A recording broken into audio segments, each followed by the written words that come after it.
Duket që ka është ideja, ndoshta gaboj unë, po sikur se kam dëgjuar, që do të ketë akuzat të tjera shtesë për të rasti Veliaj, që janë dhërat apo... Tani, zoti Veliaj është në nënhetim edhe për disa raste tjera, si që është inceneratori Tiranës. Dhe brenda inceneratorit të Tiranës... Ne do kalojmë pas pak në një pyetje konkrete. Aty është edhe marrëveshja e dherave, që si... Përveç inceneratorit, po, edhe dherat janë aty. Është marrëveshja e dherave. Që aty është duke vijuar dhe duhet presim që të ketë një vendimmarrje nga ana e prokurorisë, por është një çështje e hapur. Që përsa kohë që zoti Veliaj ka më shumë se 2 vjet që po hetohet roli, po për të kthyer tek ajo që thot Tomori. Problemi është që unë nuk e di çfarë do të bëj SPAK, se unë jam SPAK, jam një gazetare që raportoj mbi bazën atyre dhënave që siguroj. SPAK ka pretenduar që zoti Veliaj pra është një person i cili paraqet rrezikshmëri sipas tyre për të infektuar provat dhe për të intimiduar dëshmitarët për shkak të gjuhës që ka përdorur gjatë përgjimeve telefonike, kryesisht me të vllajën, por edhe me persona të tjerë, pjesëtar të familjes, apo nuk di të them kush janë të gjithë përgjuarit, sepse ajo ka qenë një çështje tepër sekret. Pastaj, kjo është, ju e thatë vetë që është një fije shumë e hollë.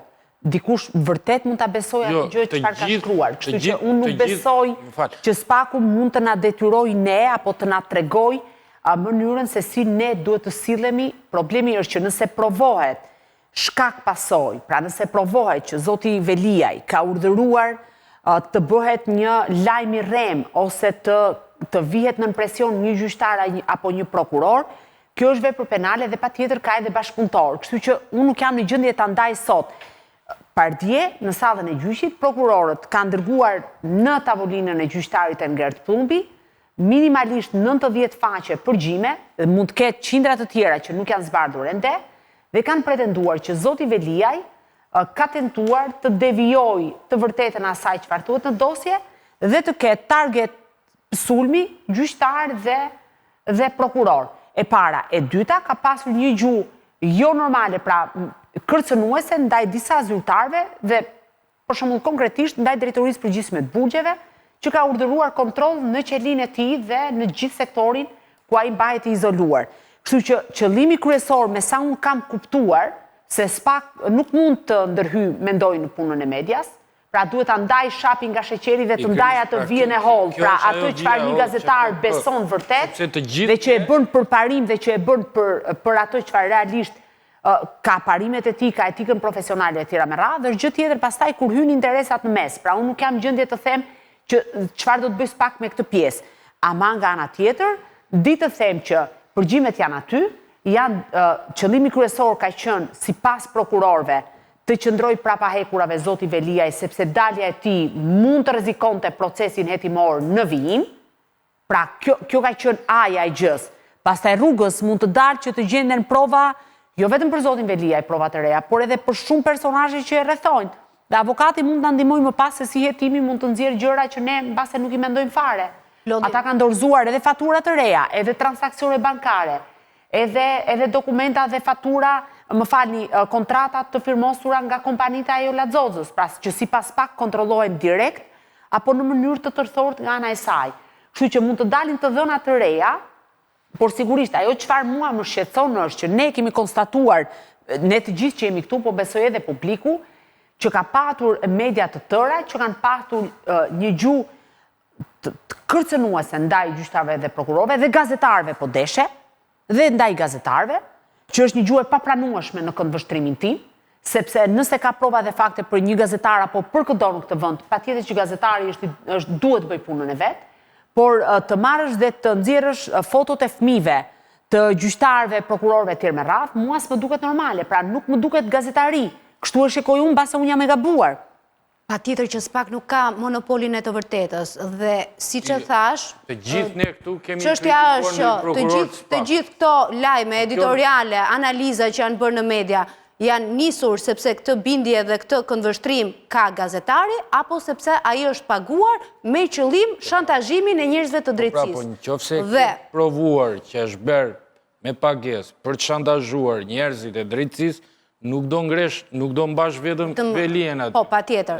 Ka dhe bashkëpunëtor. Prandaj po them se kjo është një çështje shumë delikate. Vija këtu është shumë e hollë që e ndan gjën nga, pra, të palishmen nga e lishmja, sepse mund të ketë gazetar që mund ta kenë miq zotin Veliaj dhe e ndihmojnë në një moment të vështirë, duke gjetur argumenta brenda dosjes së SPAK, se ajo dosja Po, jo të shantazhojnë prokurorin dhe gjykatën ama. Se këtë edhe po e bëre palas prap shantazh është, bashkëpunim për shantazh. Se edhe avokati sot thoshte, po thonë intimidim, thoshte, por intimidim nuk ekziston në... Cili avokat? Avokati zoti Veliaj. Jo, nuk ishte zoti Max Agjia, nuk ishte avokati zotit Veliaj, ishte avokati bashkëshortes zotit Veliaj. Sepse dy avokatët e zotit Veliaj, tani nëse kapimi pas fjalës, kjo është histori tjetër, po... Jo, nuk kapim pas fjalës, Klodo. Po them që aty vija që ndanë... Jam dhe unë e shqetësuar, po ajtë sa ju, Klodian. Prandaj, po e ngrita atë akuzë, do ta ngrish... Këtë duhet ta sqarojnë ata që kanë pas kufjet në vesh dhe i kanë dëgjuar. Atëherë nuk thuhet intimidim. Cila mund të ishte akuza në këtë? Shantazh. Jo, në qoftë se ti... Jo, kërcënim. Sipas ligjit kush mund të ishte avokat? Shantazh kanosje. Shiko, Po sepse po intimidimi në fakt metaforë është. Nuk është edhe në këtë rast... Tani një gjë është e sigurt që të denigrosh, të fyesh, të merresh me familjen, Edhe shpifja edhe shpifësh ndoshta, nuk e di këtë se them dot nëse kanë shpifur apo jo, se duhet ta verifikoj. Pra, ti thuash gjitha këto ndaj një prokurori ose një gjyqtari, mirë apo keq, nuk mund të ketë asgjë të ligjshme në mes. Pra, mund të bëjmë retorikë sa të doni ju, edhe metafora sa të duash, por sigurisht që një njeriu që është para burgim i lejohet një retorikë e shtruar, sepse ai është para burgim. Dhe tek e fundit për vetë zotin Veliaj, masa e tolerancës është shumë herë më e madhe. Por ama, një gazetar profesionist, një njëri që s'ka asgjë bëj me ngarkesë me çështjen, nuk mundet, sepse tek e fundit personi që është para burgim, patjetër që ka edhe drejtën të revoltohet, nuk e kontrollon ndoshta emocionin e tjerë. Pra, duhet kemi një lloj predispozicioni për të qenë më tolerant ndaj gjuhës që përdor ai. Por është e patolerueshme pastaj që mund të pretendohet ligjshmëri apo justifikim qoftë edhe gazetaresk, nëse një gazetar kthehet në një pushk të një personi tjetër në kuptimin figurativ. Dhe është përdor fjalor tepër denigrues edhe përçmues për qenjen njerëzore, jo vetëm për prokurorin vet apo që jo vetëm që nuk i përshtatet, të jemi sinqertë atij personi, por që edhe nëse do t'i kishte ato gjëra nuk mund të thuhen. Dhe për fatin e keq Velia i bëri një keq shërbim edhe vetës, sepse besoj këtë duhet ta di avokati më i keqi dhe në fakt dhe më i miri duhet ta marrin mend. Duhet t'i thoshte këtë. Që gjykimi për te i faktit se sa ligjor në fund është njerëzor, dhe nëse ti njerëzisht një njeri e vendos në pozita krejtësisht jo normale, mos prit një gjykim normal. Ka që thjesht.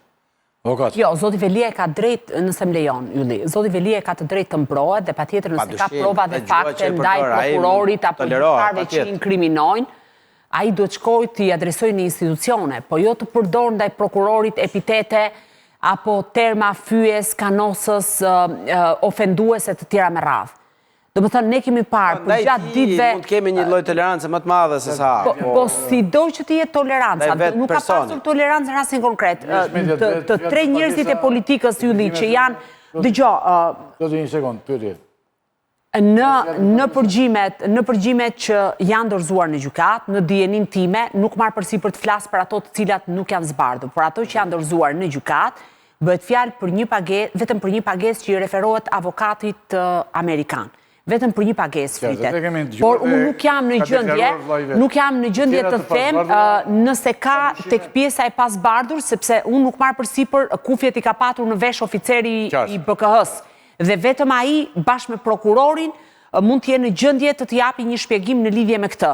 Por ajo që është dorëzuar ka vetëm këtë moment. Në gjykatën e posaçme, nëse e mbani mend, Ylli pati një debat dhe një përplasje shumë tashpër mes gjykatës dhe SPAK-ut nga një anë dhe policisë së shtetit nga ana tjetër. Sepse në atë kohë, kur u bë protesta, nuk pati asnjë plan masash nga ana e policisë dhe u pretendua nga ana e gjykatës dhe SPAK-ut që u bë premis për vënien në kërcënim apo në presion të gjyqtarëve dhe prokurorëve.